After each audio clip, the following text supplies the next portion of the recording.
Un grand plaisir de nous retrouver, mesdames, messieurs, débat pour la nation pour la première fois avec Gramy Clégan. Nous sommes les derniers jours, effectivement, de l'année, 31 décembre 2021. En tout cas, Gramy Clégan désormais ici dans Perfect Télévision. L'équipe est tellement costaud avec Joe qui assure, en tout cas, la prise de vue. Il est au four et au moulin. Les 10 pros, en tout cas, je vous salue et l'ami qui est au niveau de la régie et tous les collègues. Désormais, Gramy Clégan dans Débat pour la Nation avec mes invités. Ils sont à deux.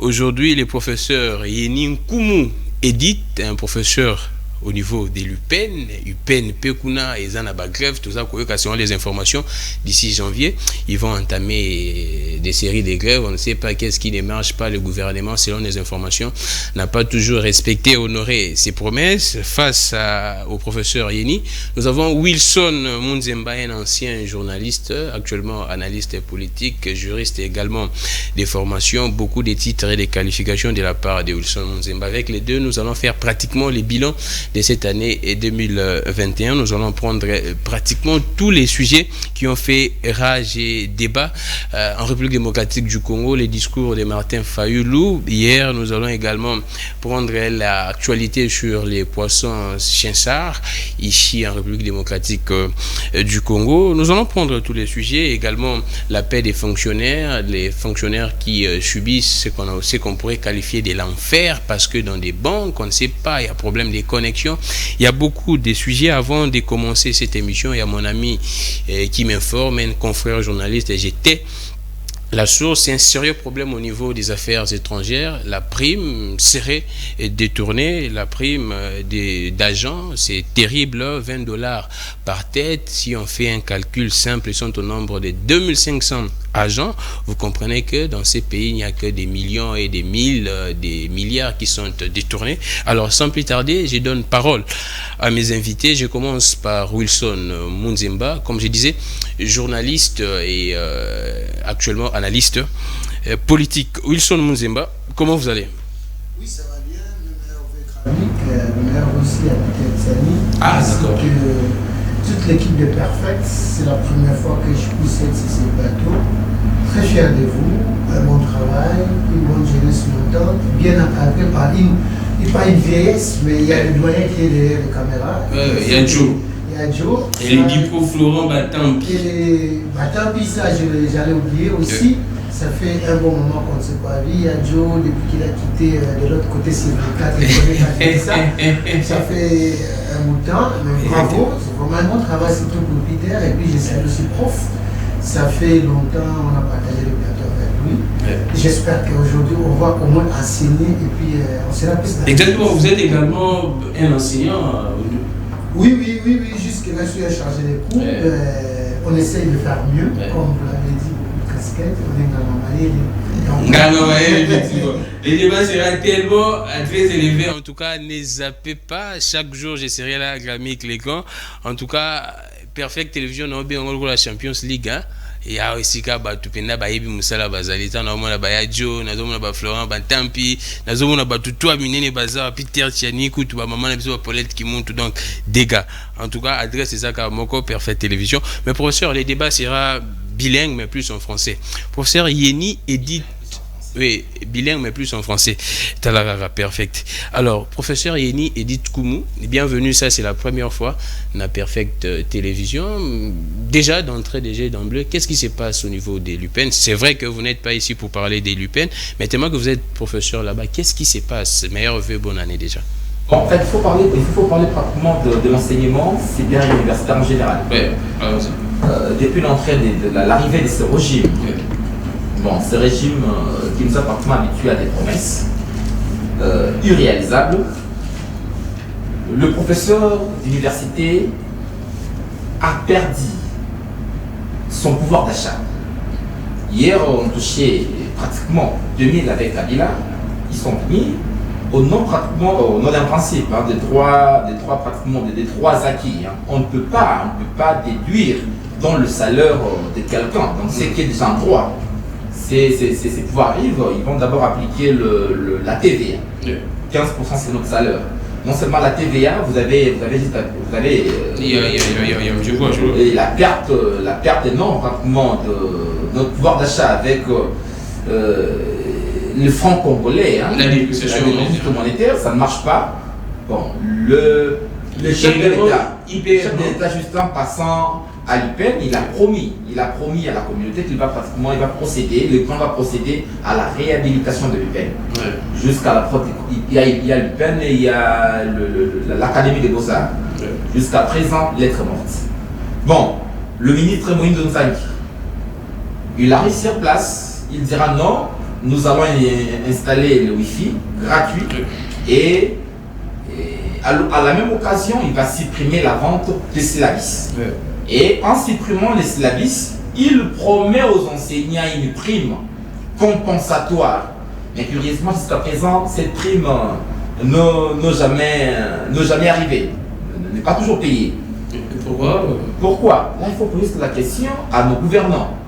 La prime n'est pas payée. Nous travaillons dans des conditions misérables. Misérables, je dis. Vous arrivez à l'UPEN, vous serez dans des tutoirs, bon, je dirais, hein, dans des poubelles. D'abord, dans des tutoirs inachevés. Le problème, c'est surtout à quel niveau? C'est la paye ou bien, en fait, la paye des salaires ou bien la prime, soit les primes? Bon, en fait, au Congo, il y a un problème. On ne parle rien que de la prime. Ah, parce que chez nous, ce que nous touchons comme salaire, hein, ne représente presque rien. Sérieux? Oui, parce que nous avons un salaire de moins de 150 000. Hein. Sérieux? Mais là, c'est grave. 150 000 pour un enseignant d'université. Un professeur d'université à 150 000, à moins de $100. Et comment est-ce que vous arrivez à 2000? Les primes? Les primes qu'on parlait de 2000 là, c'est pratiquement la prime. Ah, d'accord. Ah, c'est pratiquement la prime. Donc la prime, mais aujourd'hui, il y a, avec la dépréciation, on est capable de toucher 1200, 1100, 1150 francs, 1150 $. Donc c'est un problème. Et le gouvernement nous a promis pratiquement des jeeps. Jusqu'à présent, ces jeeps-là posent encore problème. Il semblerait que c'est bloqué au niveau du budget. Donc voilà, il y a tout un tas de problèmes qui essayent aujourd'hui de gangréner la bonne marche de nos universités, non seulement les peines. Enfin aussi, il y a les derniers arrêtés du ministre nommant pratiquement les nouveaux comités de gestion dans de différentes universités. Oui, et elle le suspendit, mais il se pose aussi un problème. Parce que ça a créé un peu, ça s'est cité, hein, les problèmes ça et là. Il y a un vieux qui est là-bas au niveau des l'UPEN, c'est vrai, Bamania. Oui, Bamani. Oui, en fait, ils sont là jusqu'à ce que le gouvernement va encore débloquer la situation. Mais la gestion dans son ensemble. Vous confirmez que vous menacez une grève d'ici le 5, la rentrée n'aura pas lieu. D'accord. Tout celui qui va fouler ses pieds à l'université pour enseigner nous verra derrière. Alors, merci beaucoup, professeur Yeni. Alors, vite fait en tout cas, vous êtes chargé du cours également au niveau des universités. Vous avez un mot à placer. Je sais que vit actuellement l'enseignant congolais, soit les professeurs. Comment expliquer qu'un professeur d'université puisse avoir un salaire, on ne parle pas des premiers salaires, des moins de $150? C'est vrai que je ne veux pas tellement m'attarder là-dessus, mais c'est qu'aujourd'hui, Nzangi a conduit l'enseignement supérieur universitaire au cimetière. Comment ça? Comme ça. Parce que, comment expliquer? Il n'est pas à sa place, c'est ce que vous pouvez dire? Non, mais attends, vous savez, quand on a nommé Moïse Nzangi comme le ministre, tu sais que le corps professoral a réagi. Ils ont dit, mais attends, même par rapport aux compétences. Mais il fut un brillant député, non? Non, quand vous êtes un brillant député, et ça doit répéter carrément qu'on vous donne un méga ministère comme celle de l'éducation nationale. Bon, en fait, quelle est l'erreur le vrai problème qui se trouve aujourd'hui, je ne parle pas que c'est de Moïse Nzangi, mais dans le gouvernement de l'Alliance. Moi, là maintenant, j'ai émis un avis comme un analyste politique. Et dans cette optique-là, je dis d'abord, Moïse Nzangi, par quelle Magie, je prends le cas échéant qui est l'université de l'IPEN, où le membre du comité de gestion avait encore 2 ans par rapport à leur mandature. Les recteurs avaient encore 3 ans par rapport à son mandat. Dites-moi, par quel bateau magique est Moïse Nzaki qui va nommer un nouveau comité de gestion? Donc il n'avait pas le droit. Il a commencé déjà à usurper par rapport à la mise en place. Je reviens sur les cas. D'après les applications, si nous devrons appliquer ce qui était comme résolution prise au niveau des États généraux. D'accord. Vous croyez que chaque ministre qui doit venir dans un ministère doit changer absolument les mandataires de l'État? C'est là où je ne comprends pas. Et en plus, les recteurs ne peuvent qu'être nommés par l'ordonnance présidentielle, pas par un arrêté ministériel. C'est vrai? Je ne me trompe pas. Mais en même temps, vous savez, il y a une loi qui est en veilleuse, qui est déjà mise en application, qui dit que les recteurs doivent être votés par ses pairs pour qu'ils soient nommés par le chef de l'État. Oui, donc, tout ça, il y a des contraintes parce qu'effectivement, cette loi-là, pour que ça soit applicable, il y aura un élément qui est un peu encombrant, qui fait comme contrainte, où il y a un problème de régionalisme, tout, parce qu'il y a d'autres universités que vous allez trouver à Kinshasa. Aujourd'hui, je prends le cas de Kinshasa, vous n'allez pas trouver la représentation régionale. Ça pose déjà. Là, vous êtes dans des tests d'été, j'ai ça. Non, c'est juste, je voulais faire voir que la manière dont Moïse Nzaki a procédé ne va pas par rapport à l'esprit des nominations. Le critérium de l'excellence, il n'a pas tenu compte de cela. Parmi les nominés qu'il a fait là, il y a quelqu'un de deuxième graduat qu'on a nommé, encore une fois. Oui, j'ai entendu parler dans certains établissements. La méritocratie. Des D6, on a nommé des D6. Prenons le cas du professeur Boacha. Kambaï Boacha. Qu'on a nommé à l'IPEN. Imaginez, professeur Kambaï Boacha, c'est un professeur de l'IPEN. Historien de formation. Il fit d'ailleurs DG de l'IPEN à une période donnée. Pourquoi on n'a pas répondu à l'IPEN? On prend Massamba qui vient de l'université Joseph Kassabou de Boma, on l'amène à l'IPEN. Et le professeur Massamba qui est déjà là-bas aujourd'hui, qui a encore 3 ans dans son mandat, on le recale. Alors, je me dis tout ça. Monsieur Moïse Nzaki, je ne sais pas, même ce qu'il est en train d'embrasser aujourd'hui pour le LMD, professeur, je crois que ce n'est pas. Il y a également des problèmes. Il y a des problèmes. Fermer certains établissements. Mais imaginez qui sera le maître d'œuvre dans LMD. Dans le système LMD, c'est l'étudiant lui-même. J'aurais appris, selon les informations, que le ministre, quand il a fermé certains établissements, je prends les cas plutôt de l'IPG, là où on enseigne les pétroles et ainsi de suite. Apparemment, le ministre serait surpris de voir les noms de l'IPG être repris sur son arrêté. Et je me suis dit, c'est catastrophique. Bon, en fait, là, je reste en droit, c'est sous réserve. Mais selon mes informations, les ministres seraient surpris de voir qu'il y a l'IPG. Non, avant que Moïse Nzaki soit ministre, il y a 2 ministres qui sont passés que nous pouvons citer, non? Il y a Thomas Louaka ainsi que l'autre là qui est aussi dans la politique là. Est-ce qu'il n'a pas eu le temps matériel de consulter les autres? Il pouvait bien régler ces problèmes parce que tout le monde avait déjà commencé à régler ces problèmes-là. Pourquoi on ne veut pas revenir sur les expertises? Il y a la continuité de l'État. Mais vite fait, en tout cas, tellement que nous sommes en train de faire un peu les bilans, nous sommes dans l'enseignement, on prend de manière générale, vous êtes également des enseignants, on prend la gratuité de l'enseignement, c'est vrai qu'on parle on est au niveau supérieur, mais la gratuité de l'enseignement. Professeur Edith, vous êtes enseignant au niveau des universités, mais est-ce que vous êtes convaincu que la gratuité de l'enseignement va vous permettre à ce que vous puissiez avoir des bons élèves qui vous faciliteront la tâche, en tout cas? Aujourd'hui, juste vous avez la gratuité. Mon co-débatteur vient de parler du LMD. Le système congolais, oui, assez faille, mais je pense qu'on doit d'abord commencer par évaluer. Où en sommes-nous? On veut aller où?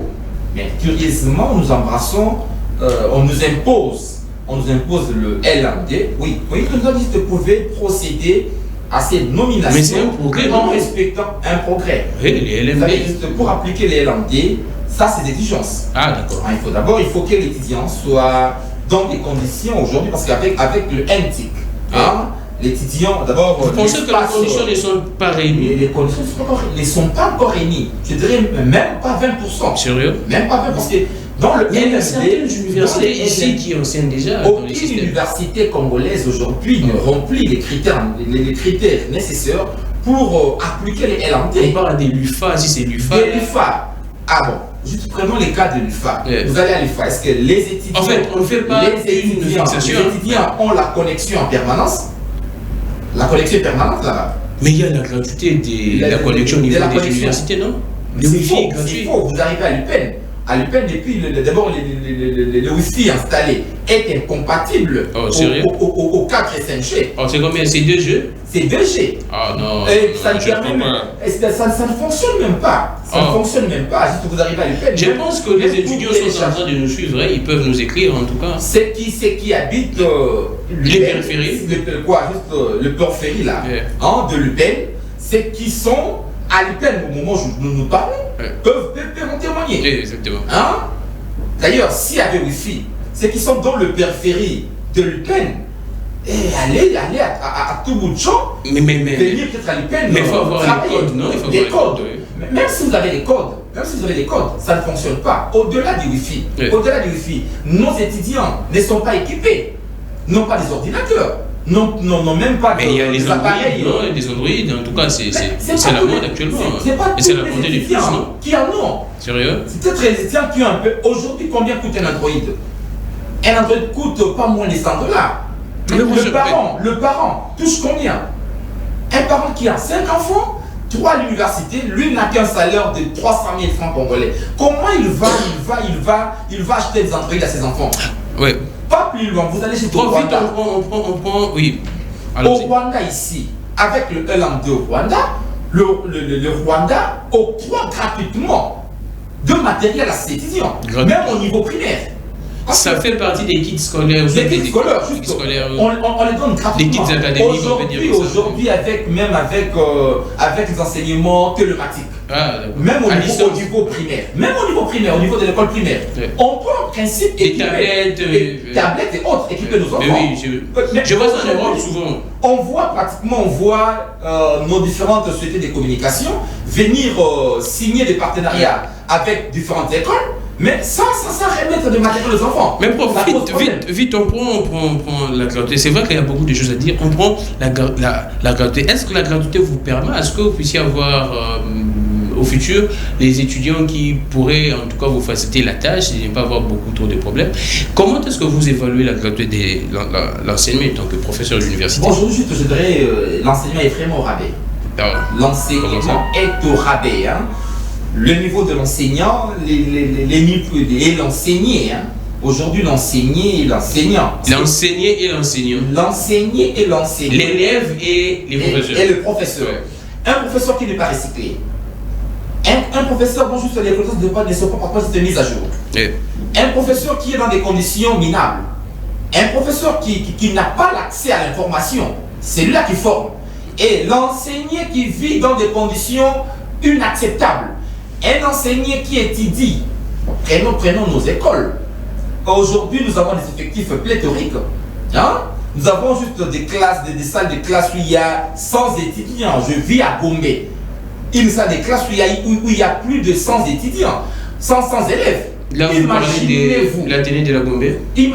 Prenons l'Athénée. Imaginez-vous, dans ces conditions-là, comment l'enseignant va contrôler sa classe? Et aujourd'hui, nous recevons ces diplômés d'État, incapables de bien écrire. Même son pas de bien écrire, capables d'écrire.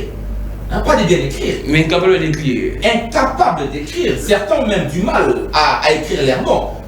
J'étais pratiquement le nom. On a connu un politicien. Ne dévoilez pas, vous allez qui a étudié chez nous à l'UPEN. Le monsieur arrive. C'est qui le politicien? Un politicien ici. Le monsieur arrive jusqu'en deuxième année de licence. Il termine pratiquement l'université va se rendre compte que le gars n'avait pas les aptitudes requises même pour écrire. Avec le mal à écrire, on lui a retiré même des diplômes. Il ne passait. Moi je connais juste le qui est ici. Alors, Nganga Mahele, vous êtes également chargé de cours enseignant au niveau d'université. Comment est-ce que vous évaluez la gratuité? La même question, en tout cas, Martin Fayulu parle dans son bilan, soit dans son discours, d'un échec de la gratuité. Vous pensez également que c'est un échec? Les enseignants en parlent. J'ai écouté certains opposants qui disaient que ce n'est pas la gratuité de l'enseignement, mais c'est plutôt la gratuité de l'enseignant. C'est l'enseignant qui devient... L'interprétation que Fayulu ne pouvait que donner, parce qu'il a l'œil ou un regard politique. Mais moi, je crois que ce qu'Antoine Tshisekedi a osé aujourd'hui, il y en a beaucoup de gens qui l'ont fait. Quand nous parlons souvent du respect de la Constitution, vous savez que la Constitution a combien d'articles? Du premier article jusqu'à 238e article. Le respect de la Constitution, c'est dans toute son entièreté. Et lorsqu'il y a seulement une partie que M. Antoine Tshisekedi désobéit à ces obligations-là, nous disons qu'il a violé la Constitution. Donc c'est pareil aussi.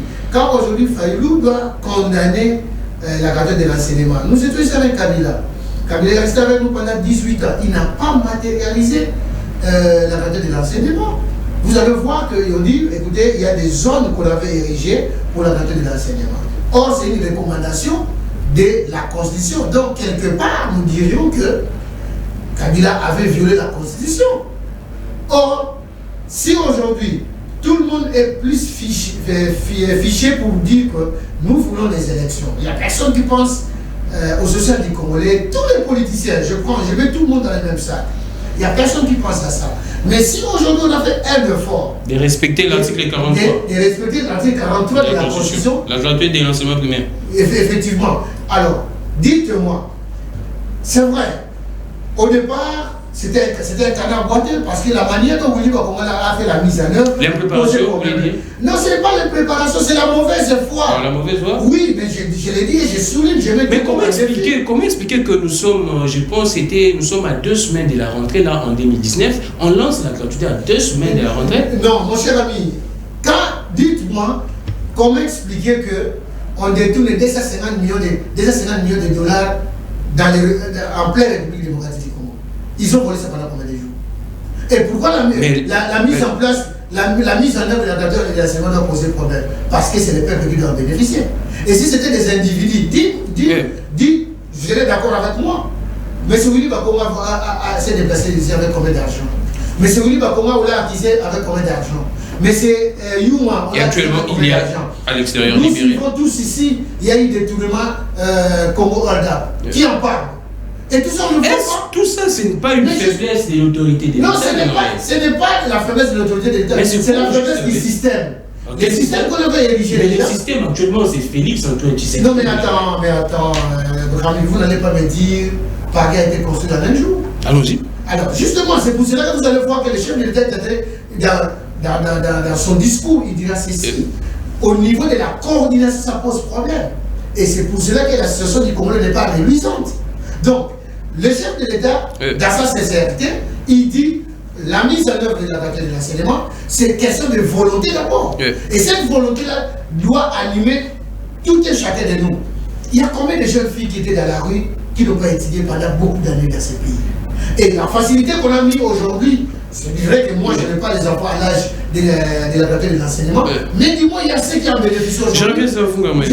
Juste moi, je vais citer. En 2 secondes. Imaginez, les enfants commençaient à l'école ici, dans les écoles catholiques, pour commencer, chacun des parents, moi, je payais 700 $ par enfant.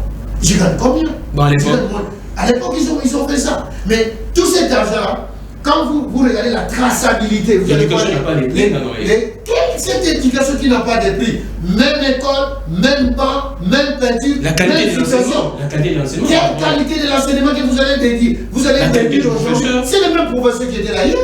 C'est le même professeur. Question seulement que nous puissions nous approprier de cette gratuité de l'enseignement et que nous ayons aussi la volonté de le faire. Je reviens à vous, je rappelle que Prof Yeni et de la Mouka est cité précisément, et Ngangamaye c'est un ancien journaliste actuellement. Bon, on ne devient pas un ancien journaliste, c'est un journaliste de profession, également un juriste. Je suis professeur des médias. Prof Yeni, actuellement on a instauré, et je pense que ça doit commencer ce mois de décembre, la prime sur la gratuité. Est-ce que vous pensez que ça pourrait résoudre la situation au niveau des professeurs, soit d'enseignants? On doit être clair et franc ici que la prime n'a pas été payée. Parce qu'au moment où nous parlons, on a dit qu'on va instaurer la prime n'a ce pas mois de été décembre. payée. On n'a pas payé pour ce mois de décembre la prime. Ok, elle n'a pas été payée. Parce que je viens là d'être avec les enseignants. D'ailleurs, je coordonne une fondation qui encadre les enseignants. Je sais que vous êtes leader des Tchangou là-bas qui m'a donc, au moment où je parle, ils sont là en train de se partager le paix qu'on leur a pratiquement laissé. Donc, en parlant de la mauvaise foi, moi je pense qu'il faut parler de l'impréparation. De l'impréparation. Dans la conception des politiques publiques, de la conception à la mise en œuvre, il faut associer le bénéficiaire. Il y a l'évaluation en amont, donc pendant et après. Lorsque vous voulez l'évaluation en amont, mi-parcours et en aval. Mi-parcours et en aval. Lorsque vous voulez mettre en place de politiques publiques en matière de l'éducation, je crois bien l'idéal en serait de bien étudier, de bien fignoler votre projet. Votre projet. On ne peut pas se réveiller une semaine avant la rentrée, dire que cette année c'est la gratuité sans pour autant bien élaborer, bien étudier votre politique.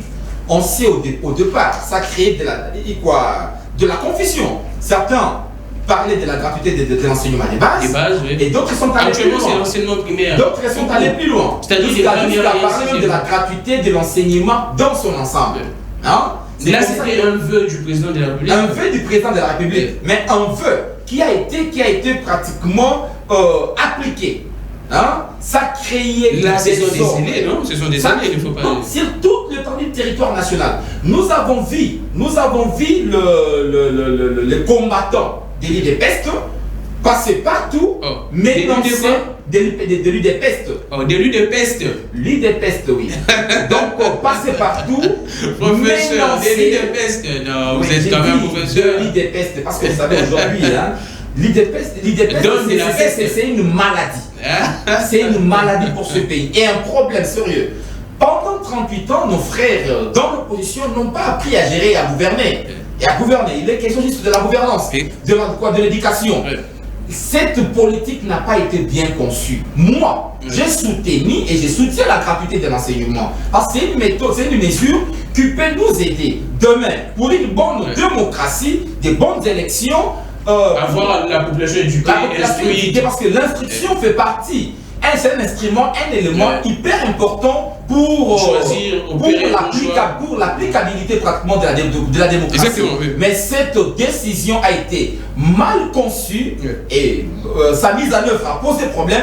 Au moment où nous parlons, la semaine passée, nous venons de suivre pratiquement la marche des enseignants, retirés des différents listings de paye par le ministre. Et le ministre a procédé. Non, jusqu'à présent. Non, jusqu'à présent. Il n'a payé que il a payé 16 écoles. Et Maboko Bank alors, on ne sait pas pendant ces 6 mois. Pendant 6 mois. Où est parti cet argent-là? Et ça pose problème. Alors, merci beaucoup. Oui, dans votre temps d'antenne, vous avez. Vous pensez que la prime sur la gratuité pourra résoudre les choses au niveau de la paie des enseignants? Là, le prof nous a livré une information que pour ce mois de décembre, déjà, c'est catastrophique, on n'a pas payé. Français, je vais juste. Je n'ai pas tellement dit les cadrages, mais je suis obligé de les dire. Ah, c'est entre vous, les enseignants d'université. Je vous donne aussi l'information. Vous savez qu'il y a 170 000 NU. Nouvelles unités. Oui, NU prises en charge par l'État dès ce mois de décembre qui seront payés. Au mois de janvier? Donc, au mois de décembre, déjà, c'est moi. Qui sont déjà dans les listings. Dans notre région d'antenne, vous avez. Vous savez qu'il y a les 170 000 NU sur tout l'État de la République démocratique du Congo qui seront prises en charge par l'État. Ça, vous êtes au courant? Oui. Voilà. Donc, ça, c'est déjà un élément très capital. Même si aujourd'hui vous appelez que c'est l'UDPEST, ok, moi je me pose aussi. Est-ce que la MICA existe? La MICA n'existe pas. Mais justement, parce que je parle français. C'est pour dire quoi? Non, c'est la MOUCA. Non, ce n'est pas. Mais attends. C'est la MICA. Je parle en français. C'est la Misito. Comme je peux Failli. Donc, c'est question. Mais attends. C'est question que je peux dire au prof que aujourd'hui, c'est d'abord une volonté du chef de l'État. Nous avions fait 18 ans avec vous, avec la même constitution, si bien que même vous, dans l'AMICA, vous l'aviez révisé cette constitution-là. Mais aujourd'hui, c'est ce qui est la mise en œuvre. Écoutez, cette volonté-là que le chef de l'État a démontrée, et a aidé surtout vous qui êtes à Tchambou, vous connaissez? Moi, j'avais une école de rattrapage à Tchambou, hein, et j'ai récupéré les enfants. Ce n'est pas mon école évidemment, mais c'est mon papa qui l'avait créé. Ah d'accord. Alors, cette jeunesse-là qu'on a récupérée aujourd'hui, qui est dans l'enseignement officiel aujourd'hui, mais ça vaut de la peine. C'est vrai, ça pose un problème de paiement. L'État, les matelas financiers posaient problème, mais aujourd'hui au moins il y a des assignations qui ont atteint un paroxysme. L'État est capable de commencer dès le mois de janvier. Les mêmes enseignants qui gagnaient à l'époque de Kabila 18 000 francs congolais, aujourd'hui le même enseignant qui touche 350 000 francs congolais, toute tendance une question. Ni de l'AMICA, ni du FCC, ni Mizito, ni Faï. Alors, Gamay, dans votre état d'antenne, comment expliquer que le montage financier ne marche que quand il s'agit des parlementaires, quand il s'agit de la présidence, quand il s'agit du gouvernement, mais pourquoi pas au niveau de l'enseignement? Là, je rappelle que la gratuité de l'enseignement a été chiffrée à la hauteur de 2,6 milliards, 2 milliards. La question que je me pose, est-ce que pourquoi nous n'arrivons pas à avoir ces montants aussi longtemps? On nous bombe matin, midi, soir que non, il y a hausse des recettes, il y a croissance des recettes. Oui, mais attends, un montage financier pour un groupe de gens et pour toute la République est différent. Ah ça, non. Mais attends, allons-y tout. La différence c'est quoi? Des calculs simples. M. Willy Bakoma a fait engager des NI qu'on ne connaît même pas avec des écoles fictives. Des NU fictifs, des écoles fictives. Du coup, Willy Bakoma part, moi qui vient, qui se retrouve avec une situation qui est incalculable. Et au même moment, on devrait voter le budget. Dites-moi, un État ne peut que se développer avec son budget annuel. Alors, hier, on était à 4 milliards. Et aujourd'hui, on est à 11 milliards. Mais pourquoi? Donc, il y a un matériel financier. Vous avez posé la question sur allons-y, vous avez peur de parler ça? Allons-y. Vous avez peur par rapport à l'augmentation qu'on a fait au niveau du Parlement? Allons-y. Mais qui est l'autorité budgétaire? Ce ne sont pas ces parlementaires-là que nous avions voté ensemble avec eux aujourd'hui. Ce sont les mêmes parlementaires. La question que je pose, moi, je demanderais plutôt à la population, il est grand temps de prendre conscience qu'il y ait une vote sanction. La question que je pose est celle-ci. Actuellement, le budget est chiffré à l'auteur de 10 milliards. 11 milliards. 11 milliards, 10 milliards, 12 milliards. En tout cas, on parle des 10 milliards, les ressources propres et les 2 milliards appui extérieur. Nous sommes à 10 milliards. Maintenant, comment expliquer que pour 2,6 milliards, on doit aller avoir des appuis extérieurs au niveau de la Banque mondiale, FMI, ainsi de suite? Qu'est-ce qui ne marche pas pour que nous puissions nous organiser en interne avec nos 10 milliards pour que ça puisse arriver? Je ne suis pas économiste, moins encore quelqu'un qui dresse le budget. Mais ce qui est vrai aujourd'hui, quand vous regardez dans les lignes budgétaires, il y a maintenant possibilité de payer nos enseignants à partir du mois de février. Vous n'allez pas être, vous serez d'accord avec moi. Si, peut-être que, Grammy, vous allez me surprendre, vous n'avez pas suivi les informations, vous ne lisez plus. Allons-y. Vous avez trop de problèmes. C'est moi qui pose des questions. En fait, non, je pose des questions des téléspectateurs. Oui, effectivement. Je voudrais dire des auditeurs. Nous devons expliquer à nos fidèles téléspectateurs que c'est une situation qu'on avait héritée. Et cette situation, on est... Pourquoi c'est bien qu'à tout moment hérité? Mais une nation ne se construit pas d'un jour. On ne se plaint pas, on est en train de trouver des solutions aux problèmes, aux grands mots, grands rebelles. Alors, professeur Yeni, en tout cas, je prends vite avec vous les dépassements budgétaires, a fait également rage cette année 2021. Est-ce pas le fait qu'on a beaucoup de dépassements budgétaires dans d'autres institutions que nous n'arrivons pas à nous organiser au niveau interne pour que dans notre 10 milliards, nous puissions quand même avoir facilement les 2,6 milliards de dollars pour la gratuité de l'enseignement? Là, on entre déjà dans les dépassements budgétaires. Vous savez juste que la gouvernementalité de Félix... La quoi? La gouvernementalité. En fait, quand vous utilisez des termes techniques très forts, il faut expliciter un peu, professeur. Et la manière dont Tshisekedi nous gouverne. Ah, d'accord, c'est ça la gouvernementalité. Oui, donc il y a la gouvernance et la mentalité. Nous ramène pratiquement à la prédation. Et cette prédation se justifie d'abord par le dépassement budgétaire, les surconsommations de budget. Pourquoi il y a surconsommation que dans le ministère politique, hein? D'abord, il faut parler de 117 voyages. Combien 117 voyages. De la part de qui? De la part du président de la République. Du Magellan national. Oui, le président a décidé à traiter les présidents. Aurait traité les présidents en ces termes. En tout cas, il mérite un prix. C'est quand même le président de la République, il mérite respect. Il mérite un prix. Hein? Parce que, vous savez, 117 voyages improductifs alors. Et puis, lorsque vous prenez la consommation du budget, vous savez, on a connu de problèmes, hein, de part. Parce que quand il parle ici de la mauvaise foi, je crois bien il y a eu une préparation. La préparation part pratiquement de l'UDPS, hein, de l'UDPS comme parti politique, je suis qu'à l'UDPS comme tenant aujourd'hui des positions des pouvoirs. Vous avez dépassement, détournement.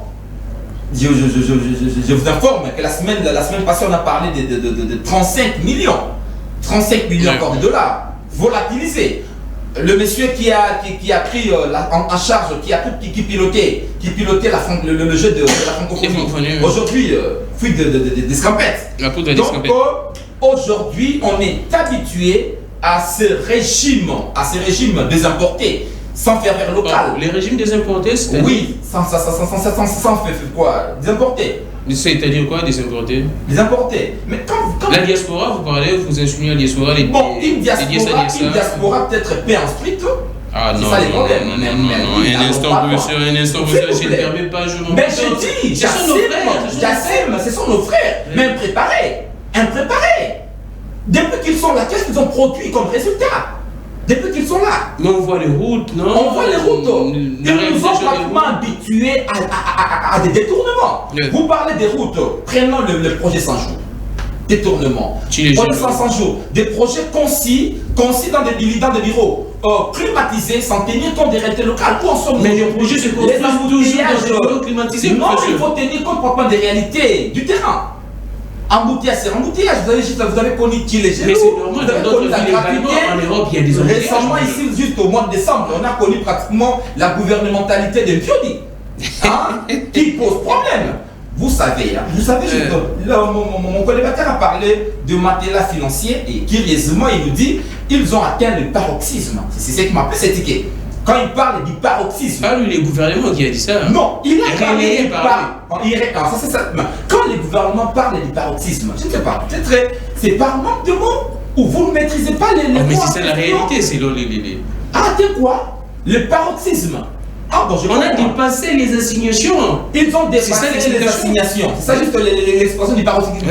Du paroxysme. On est allé au-delà. Au-delà des assignations. C'est ce qui était prévu. Mais lorsque vous allez au-delà des assignations, mais il faut qu'il y ait des répercussions dans la vie de vos concitoyens. Nous voyons les pieux actuellement, non? Vous avez l'Mpioni. Oui, nous voyons la semoule. Toi, tu as acheté à combien? À combien? À 18 000, 20 000. Je ne vois pas pratiquement mon co-débatteur me contredire. Sur le marché, le prix demeure pratiquement le même. Et aujourd'hui, il y a dégradation sociale à un niveau où on ne sait plus quoi m'expliquer. Hier, je suivais un gars qui crie à la télé, il dit Kabila Limbisangai. Kabila Limbisangai. Je me dis, ceux qui montent le coup, la Kabila qui a produit une gouvernance chaotique dans ce pays. Il a eu la chance de nommer Tshisekedi, sachant que Tshisekedi va aussi produire une gouvernance criminelle. Une gouvernance criminelle.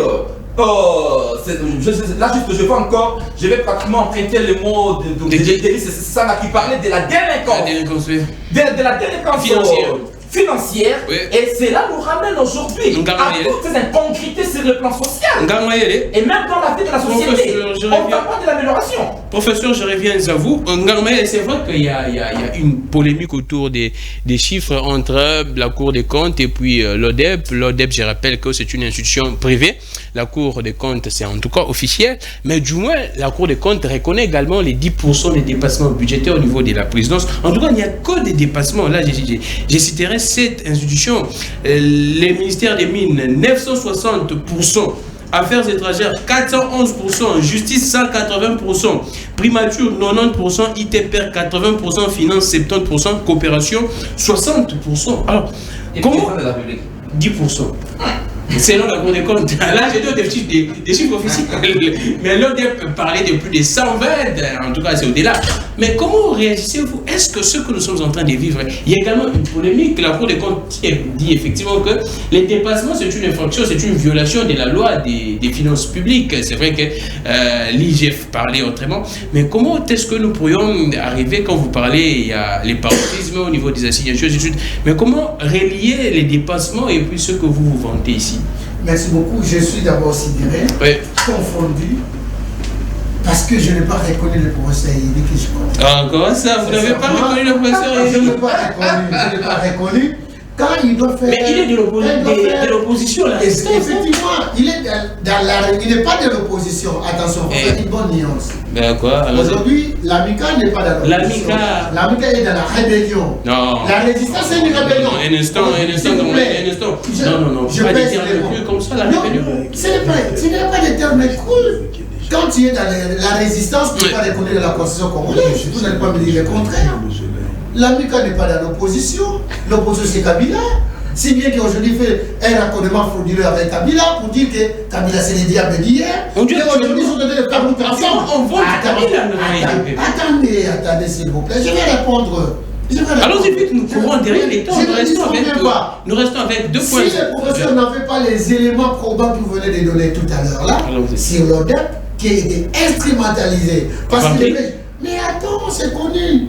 C'est connu des petits bureautiques. Voilà aujourd'hui la Cour des comptes qui, au moins même la banque. La Cour des comptes n'est pas instrumentalisée, n'est pas inféodée. N'a jamais été inféodée. Si aujourd'hui vous le dites. Mais attends, ça me circonde. Non, je pose la question. Si aujourd'hui que Maître Yéni n'a pas eu le temps d'avoir cette information, je suis désolé. Et là, Maître Yéni. Un instant, attends, les dépassements budgétaires que vous criez à corps et à cri aujourd'hui, que vous appelez le chef de l'État les Magellan. Mais attends, le pays a pris au moins 18 ans d'être dans, comme on dit, isolé diplomatiquement. Et aujourd'hui au moins, Fayoulou qui se prétend être président élu, je ne sais pas avec quoi, parce qu'il dit qu'il va continuer à se battre. Il va continuer dans la résistance, donc dans la rébellion. Si j'étais Antoine Félix Tshisekedi, moi j'allais arrêter Fayoulou. Si moi à la place d'Antoine Félix Tshisekedi, mais c'est la liberté, l'expression, la démocratie. Ne confondons pas le libertinage ainsi que la liberté. Tout est réglementé. Donc c'est pour dire quoi? Nous sommes dans un état de droit. Aujourd'hui nous avons un chef de l'État élu au suffrage universel avec la machine à voter. Parce que vous n'allez pas me dire qu'on a voté Fayoulou de la machine à voter parce qu'il avait refusé cela. Parce que c'est sans idéal. C'est le même comportement qu'aujourd'hui lui. Maître Yéni, attendez non, le professeur Yéni. Le professeur Yéni. Professeur en sciences politiques. Je ne disconviens pas. Non, parce que je ne le reconnais pas. Cet échange non fiable que l'ODEP vous a mis, vous êtes maintenant des égarés. Vous êtes des égarés parce que... Mais il y a même des dépassements, même des 10%, il y a des dépassements. Les dépassements, pose-toi la question. Même en des France, qui est un pays de la vieille démocratie, bateau comme Babana Makambo, Kalana, Bino Boyega, lobby, dépassement budgétaire des Alaraka. Et des pays où... Mais pas de manière récurrente. Non, mais ici, c'est chaque mois. Il y a un problème. C'est mensuel. Mais les difficultés qui se passent au Congo, vous croyez que ce sont les mêmes catastrophes qui se passent en France? Qu'est-ce que vous préservez comme catastrophe ici? Vous ne prévoyez absolument rien. Mais alors, le chef de l'État, en père de famille,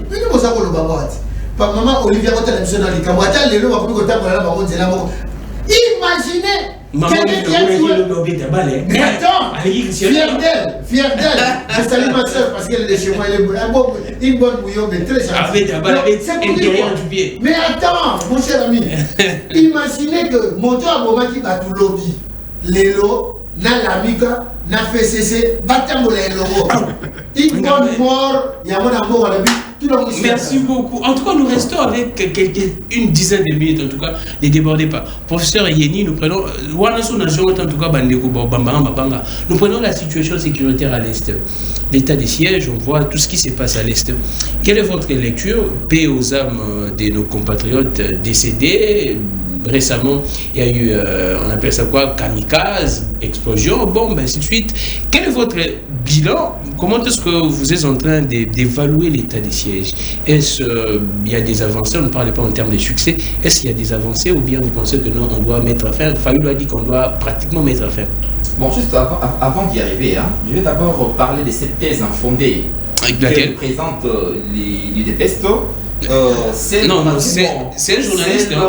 Celle de l'isolement diplomatique. Mais juste nous avons vu dans ce pays, Kabila participer dans tous les différents salons, juste diplomatiques, ONI, discours, francophonie, toutes nos organisations, juste quoi. Au niveau de la SADC, il a dit qu'il reviendra. D'ailleurs, les gens ne savent pas. Aujourd'hui, Tshisekedi à la tête de l'Union africaine.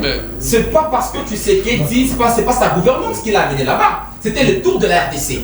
Donc même n'importe qui serait président. Un instant de la RDC.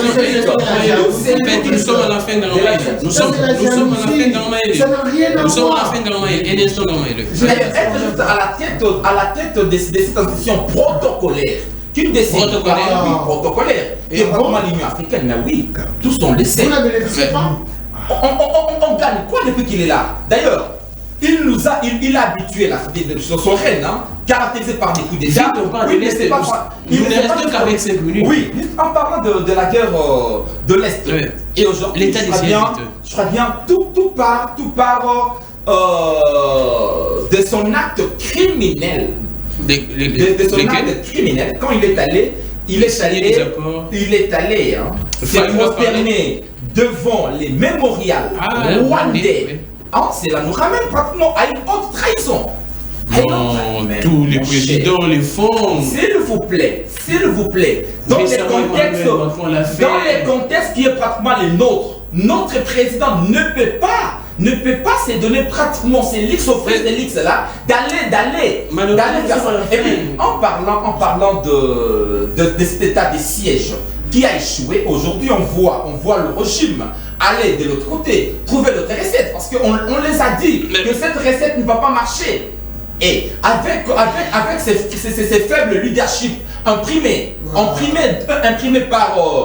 par l'UDPS ou tu sais que cela nous renvoie à dire que il y a échec et l'échec est patent, il est lamentable quand vous octroyez 3% seulement de 3% dans le budget aux forces armées, aux services militaires, à la défense, 3% pour acheter quoi? Quel matériel? Merci beaucoup. Pour quel salaire? Et puis, nos militaires sont encore dans des conditions misérables pendant qu'ils lui parlent de matériel financier. Merci beaucoup, professeur. Je pense que le temps est tellement minime. Alors, je finis avec vous. Fayulu parle, il dit que tout ce qui se passe à l'Est, c'est suite aux 2 accords de Félix Tshisekedi avec l'Ouganda et 3 accords avec le Rwanda. Je serai sec envers Fayulu aujourd'hui. Allons-y. C'est du mensonge. Quelle est la recette que Fayulu propose pour qu'il y ait la paix à l'Est? Il a proposé beaucoup de pistes et de solutions. S'il vous plaît. Il parle notamment les rapatriements forcés des rebelles, je pense.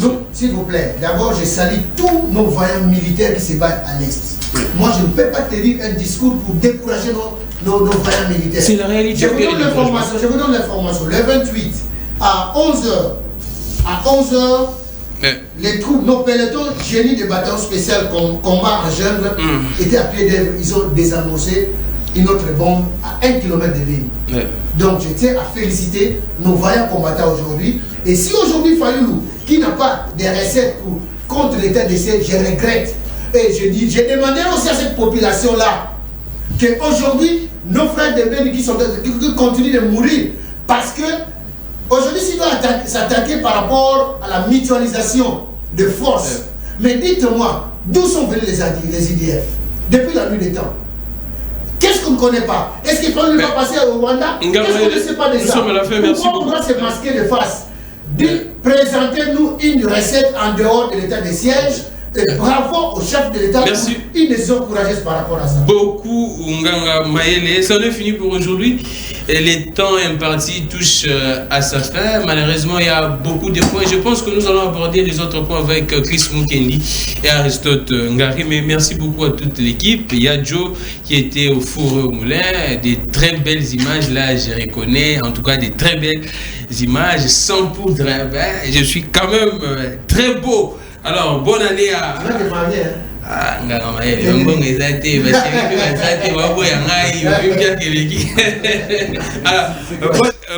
Bonne année à notre consoeur, hein, Misha Mouissa, journaliste ici des Perfect Télévision. En tout cas, je pense que vous la voyez chaque jour ici, très belle, Mtatika, beauté n'a défaut, Atika beauté, mais n'a défaut, très belle en tout cas, beauté n'a aidé à me capter. Merci beaucoup, na Réveil. Merci également au Dipro Florent Batampi. Merci beaucoup à Peter et Tiani. Merci beaucoup à vous tous. Grammic les gars désormais ici. Et sans oublier mon cri de guerre. Que le Dieu de toutes les inspirations continue de nous inspirer et de nous inspirer également. On se retrouve prochainement avec d'autres invités. En tout cas, je pense que nous allons retenir un casting pour chaque semaine. Déjà, Ngangamaye, les profs Yeni, en tout cas, c'est bon. Merci beaucoup, en tout cas. Bonne année chez vous. Faites tout ce que vous pourriez faire. Donnez-vous du plaisir. En tout cas, ne vous en privez pas. Merci beaucoup à tout le monde. Malheureusement, il y a Joe Ngai Nazuite. Mais je pense que on se retrouve prochainement